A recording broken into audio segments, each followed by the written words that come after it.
અમદાવાદમાં મોડી રાત્રે 3 રાઉન્ડ ફાયરિંગ. પટવા શેરીમાં રૂપિયાની લેતી દેતી મામલે પૂર્વ ભાગીદારે બિલ્ડર પર ફાયરિંગ કર્યું.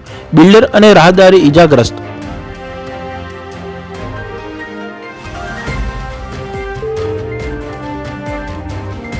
અમદાવાદમાં અદૃશ્ય થઈ રહ્યા છે તળાવ. ગેરકાયદે દબાણો અને વિકાસથી 37 જળાશય ગાયબ.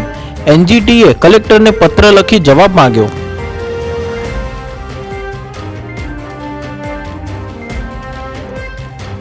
જમાલપુરમાં એએમટીએસ બસનો અકસ્માત. સ્ટીયરિંગ પરથી કાબુ ગુમાવતા બસ ડિવાઈડર પર ચડી ગઈ. ડ્રાઈવરને કાચ તોડી બહાર કાઢ્યો.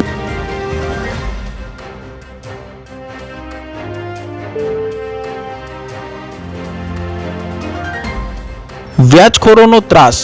ગાંધીનગરના કાર એજન્સી માલિક પાસેથી 6 ગાડી લઈ ગયા. 9,50,000ની માંગણી કરી ધમકી આપી.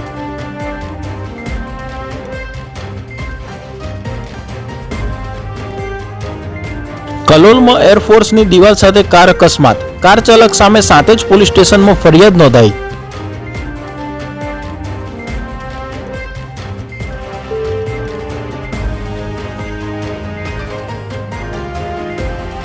વિજાપુર તાલુકામાં કાળા તલનો પાક નિષ્ફળ. 700 વીઘામાં કરેલા પાકમાં વહેલા વરસાદથી ખેડૂતોને 2 કરોડથી વધુનું નુકસાન. સર્વે કરાવી યોગ્ય વળતર આપવાની માંગ.